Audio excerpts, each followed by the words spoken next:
बिस्मिल्लाहिर्रहमानिर्रहीम। Male infertility को cause करने वाली सबसे इम्पॉर्टेंट जो चीज़ है वो है वेरिकोसील। वेरिकोसील के बारे में लोग बहुत ज़्यादा कंफ्यूज होते हैं, वेरिकोसील के बारे में लोग समझ नहीं पाते हैं। और वेरिकोसील किस तरीक़े से आपके स्पर्म काउंट को मारता है, किस तरीक़े से स्पर्म काउंट को कम करता है, किस तरीक़े से स्पर्म की मोटिलिटी को ख़राब करता है, और वेरिकोसील अगर आपको है तो कैसे आप इस परेशानी से अपने आप को बचा सकते हैं, क्या आप कर सकते हैं कि आपके अंदर वेरिकोसील के जो कॉम्प्लिकेशंस हैं वो ना आने पाएँ और वेरिकोसील आपका जो है वो मेंटेन रहे, वेरिकोसील जो है आपका धीरे धीरे ख़त्म भी हो जाए और इसकी वजह से जो कॉम्प्लिकेशंस आई हैं वो भी आपके रिज़ॉल्व हो जाएँ और वेरिकोसील जो है वो कॉम्प्लिकेशन क्रिएट ना करने पाए। वो क्या क्या प्रिकॉशंस हैं और वेरिकोसील के बारे में बहुत सारी डिटेल जो है आज की इस वीडियो में हम आप लोगों से शेयर करने की कोशिश करेंगे। इस उम्मीद पर कि आप लोगों को अगर इस तरह की कंडीशन है तो आप इसको आइडेंटिफाई करेंगे, प्रॉपर इन्वेस्टिगेशंस कराएंगे, इसको डायग्नोज करेंगे और इसके जो प्रिकॉशंस हैं उनको सही से फॉलो करेंगे, जिससे आपके स्पर्म काउंट जो हैं वो नॉर्मल हो जाएँ या नॉर्मल अगर हैं तो वो ख़राब ना होने पाएँ। ये सारी चीज़ें आज के इस वीडियो में हम कवर करने की कोशिश करेंगे। मेरे बारे में तो आप जानते ही हैं, मैं हूं doctor Nizamuddin Qasmi. As a sexologist and infertility specialist हम पिछले 11 सालों से वर्क कर रहे हैं।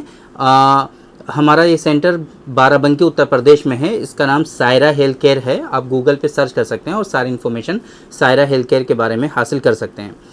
वेरिकोसील के बारे में आप लोग इतना जान लीजिए कि जिन लोगों को ये होता है उन लोगों के स्क्रोटम में जो टेम्परेचर होता है वो रेज़ हो जाता है, वो बढ़ जाता है, इंक्रीज़ हो जाता है, जिसके नतीजे में देखिए पहली बात एक चीज़ ये समझने की कोशिश करिए कि टेम्परेचर का रोल कितना ज़्यादा है, कितना इम्पॉर्टेंट है।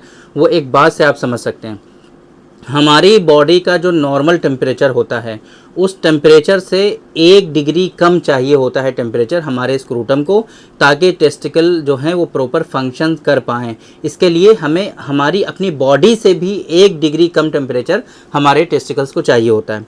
अब इसका इंतज़ाम अल्लाह ताला ने इस तरीके से किया कि आपका जो स्क्रोटम है वो बॉडी से थोड़ा सा हट करके बना दिया, बॉडी से उसको सेपरेट कर दिया। जैसे कि आप देखेंगे दूसरे ऑर्गन हैं आपकी बॉडी में, हार्ट है, किडनीज़ हैं, लंग्स हैं, इस तरह के जो ऑर्गन्स दूसरे हैं वो आपकी सारी बॉडी के अंदर बनाएं।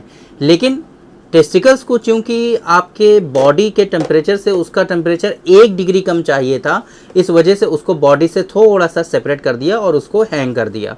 अब ऐसी कंडीशन में आपके टेस्टिकल्स बॉडी का पार्ट हैं भी और बॉडी से जुदा भी हैं, ताकि उनका टेम्परेचर बॉडी से मिल करके बढ़ने ना पाए और टेस्टिकल्स प्रॉपर फंक्शन करने पाएँ। अब आप देख सकते हैं कि 1 डिग्री टेम्परेचर को कम रखने के लिए अल्लाह ताला ने कितना सारा इंतज़ाम किया ताकि वो बॉडी से मिले भी रहें और बॉडी से जुदा भी रहें। अब कुछ कंडीशन आपके अंदर ऐसी डेवलप हो जाती हैं, जैसे कि अभी हमने पिछले 2 दिन पहले भी हमने आपको बताया था कि हीट मैनेजमेंट जो है वो बहुत इंपॉर्टेंट है। कुछ लोग गलतियां करते हैं, है ना, लैपटॉप वगैरह का इस्तेमाल करते हैं या कुछ ऐसी इंडस्ट्री में वर्क करते हैं जहां का टेम्परेचर बहुत हाई होता है, या फिर कुछ ड्राइवर होते हैं कुछ ऐसी सीट पर बैठते हैं कि जिसकी सीट के नीचे इंजन होता है, तो उसकी गर्मी की वजह से भी स्पर्म काउंट वगैरह में इश्यूज़ होते हैं लोगों को। वेरिकोसील क्या करता है, वेरिकोसील जिन लोगों में होता है उनके जो वीन्स होती हैं उसमें ब्लड जो है वो एक्यूमुलेट होने लगता है, और ब्लड जो होता है गर्म होता है, जाहिर सी बात है ना। उस गर्मी की वजह से आपके जो स्पर्म हैं उनकी पहले नंबर पे क्या होता है, मोटिलिटी डिक्रीज़ होने लगती है। सबसे पहले नंबर पे क्या होता है, मोटिलिटी ख़राब होती है स्पर्म की अगर टेम्परेचर बढ़ जाता है वेरिकोसील की वजह से या किसी दूसरी चीज़ की वजह से। तो अब मोटिलिटी डिक्रीज़ हो जाती है, आप सीमेन एनालिसिस कराते हैं और आपको डायग्नोज होता है एस्थेनोस्पर्मिया। एस्थेनोस्पर्मिया इसका मतलब होता है कि आपके स्पर्म की मोटिलिटी जितनी रिक्वायर्ड है वो आपकी उससे रिक्वायर्ड मोटिलिटी से कम मोटिलिटी आपकी आ रही है। इसी कंडीशन को हम लोग एस्थेनोस्पर्मिया के नाम से जानते हैं। थोड़े दिनों तक अगर आप इसका ध्यान नहीं रखते हैं, समझ नहीं पाते हैं कि किस वजह से एस्थेनोस्पर्मिया है आपको, और आप जो है दवाएं खाने लगते हैं, कुछ लोगों में ये दवाएं कारगर साबित हो सकती हैं, टेम्परेचर डाउन हो जाएगा अगर तो फिर आपके अंदर जो है मोटिलिटी इंक्रीज़ हो जाएगी। लेकिन कुछ लोगों में कारगर होती नहीं है, क्योंकि रूट कोज को आइडेंटिफाई नहीं किया आपने। आप दवाएं खा रहे हैं उसके बावजूद भी एस्थेनोस्पर्मिया तो ठीक हुआ नहीं, बट आपके डेड स्पर्म इंक्रीज़ हो गए और स्पर्म काउंट भी डिक्रीज़ हो गया। जाहिर सी बात है स्पर्म अगर आपके डेड होने लगेंगे तो काउंट आपका डिक्रीज होगा। तो ऐसी कंडीशन में क्या होता है, पहले नंबर पे एस्थेनोस्पर्मिया डेवलप होता है, दूसरे नंबर पे आपके अंदर डेड स्पर्म इंक्रीज होते हैं और स्पर्म काउंट आपका डिक्रीज होने लगता है। फिर लास्ट में जाकर के आपके अंदर स्पर्म की जो मॉर्फोलॉजी होती है वो भी आपकी ख़राब होने लगती है। तो ये पूरी कहानी है कॉम्प्लिकेशंस की वेरिकोसील की, कि किस तरीके से वेरिकोसील आपके अंदर कॉम्प्लिकेशंस क्रिएट करता है। एक गलती लोग और करते हैं, बहुत सारे लोग ऐसे होते हैं कि जिनको वेरिकोसील होता है और उनको कुछ प्रिकॉशंस जो है एडवाइस किए जाते हैं कि भाई आप जो है टाइट अंडरवियर हमेशा पहन के रखिए। टाइट अंडरवियर जब भी ये बात आपको हम बताते हैं तो हमेशा एक चीज़ और ऐड करते हैं हम इसमें, वो ये बोलते हैं कि ऐसा टाइट अंडरवियर आप पहनिए कि जब आप चलें, खड़े हों या कुछ दौड़ें आप, तो टेस्टिकल्स आपके नीचे लटके नहीं बहुत ज़्यादा, वो आपके अंडरवियर की लेयर पर टिक जाएं। ऐसा टाइट अंडरवियर आपको पहनना है। कुछ लोग क्या करते हैं कि इतना ज़्यादा टाइट अंडरवियर पहन लेते हैं कि स्क्रोटम जो है बिल्कुल वो बॉडी इंग्वाइनल रीजन में बिल्कुल जो है स्क्रोटम ऊपर की तरफ जो है वो बिल्कुल चिपक जाता है, टेस्टिकल्स भी वहाँ पे चिपके रहते हैं। तो फिर जो मकसद था वो मकसद आपका ख़त्म हो गया, फौत हो गया। क्यों? क्योंकि आपकी बॉडी से अगर टेस्टिकल्स हमेशा चिपके रहेंगे तो टेम्परेचर उनका बॉडी के अकॉर्डिंग तो एटलीस्ट हो ही जाएगा, और जो कि काफ़ी है आपके स्पर्म की मोटिलिटी वगैरह को डाउन करने के लिए। तो यहाँ पर कुछ लोग गलती करते हैं। तो अगर आपका ट्रीटमेंट चल रहा है, आपको प्रिकॉशंस में ये चीज़ बताई गई है, तो इस बात का हमेशा ज़रूर ख्याल रखें कि टेस्टिकल्स आपके बॉडी से चिपकने ना पाएँ और बहुत ज़्यादा लटकने ना पाएँ, मिड में रहें वो। इस तरीके से आपको उसको मैनेज करना है। अब आपको क्या करना है, इस तरह के पैटर्न को देखने के बाद, सीमेन एनालिसिस में इस तरह के पैटर्न को देखने के बाद ये चीज़ क्लियरली समझ में आ जाती है कि आपको स्क्रोटम में वेरिकोसील हो सकता है, स्क्रोटम में इस तरह के इश्यूज आपको हो सकते हैं। उसके लिए हमें यूएसजी स्क्रोटम कराना होता है, कंफर्मेटिव डायग्नोसिस हो जाती है उससे कि आपको वेरिकोसील है कि नहीं है। वेरिकोसील के अलावा आपके अंदर बॉडी में कुछ और कॉम्प्लिकेशंस तो नहीं हैं, ये सारी चीज़ें आपकी यूएसजी स्क्रोटम से कंफर्म हो जाती हैं, वो आप करा लीजिए। अगर आपको वेरिकोसील है तो आपको क्या करना है, ये बहुत इंपॉर्टेंट पॉइंट है इस वीडियो का, उसको समझने की कोशिश करिए। अगर वेरिकोसील है आपको तो सबसे पहले नंबर पे जो टेम्परेचर आपका बढ़ रहा है, इंक्रीज़ हो रहा है, उसको बस रिड्यूस करना है।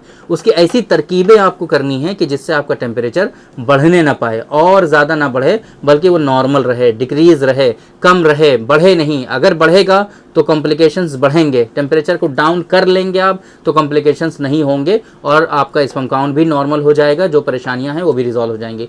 वेरिकोसील को कंट्रोल करने के लिए, उसके टेम्परेचर को नॉर्मल रखने के लिए 5 चीज़ें बहुत इंपॉर्टेंट होती हैं। Long sitting, long standing, heavy lifting avoid करना होता है। टाइट अंडरवियर, ऐसा अंडरवियर जो मैंने अभी आपको बताया था कि टेस्टिकल्स नीचे लटके नहीं, बॉडी से चिपके नहीं, ऐसा अंडरवियर पहनना होता है। और वेरिकोसील की कुछ एक्सरसाइजेज होती हैं जिनको आपको फॉलो करना होता है। और इसके साथ में एक मेडिसिन है जो स्पेशली वेरिकोसील के पेशेंट में हाईली इफेक्टिव होती है, जिसके इस्तेमाल करने से वेरिकोसील लोगों का क्योर भी हो जाया करता है, वेरिकोसील ठीक भी हो जाया करता है, और उनको दोबारा वेरिकोसील ना हो इसके लिए उनको प्रिकॉशंस, जब तक उनको एटलीस्ट बच्चों का प्लान करना है, बेबी का प्लान करना है, तब तक उनको ज़रूर फॉलो करने होते हैं ये सारे प्रिकॉशंस और ये एक्सरसाइजेज।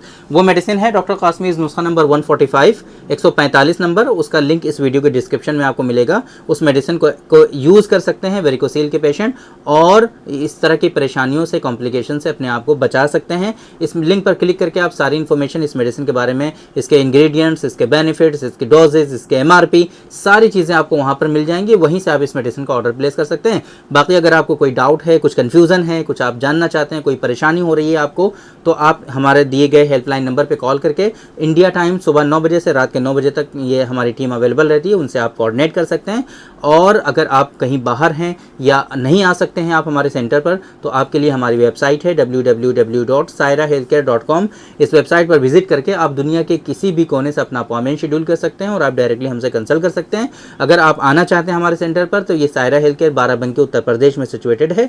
बाराबंकी बस स्टॉप और रेलवे स्टेशन से बिल्कुल वॉकिंग डिस्टेंस पर है। आप आराम से बस स्टॉप और रेलवे स्टेशन से टहलते हुए हमारे यहाँ तशरीफ़ ला सकते हैं।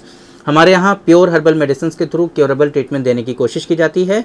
As a sexologist and infertility specialist हम यहाँ पर वर्क करते हैं। तो थैंक यू वेरी मच, बहुत बहुत शुक्रिया आपका। आज की इस वीडियो में इतना ही।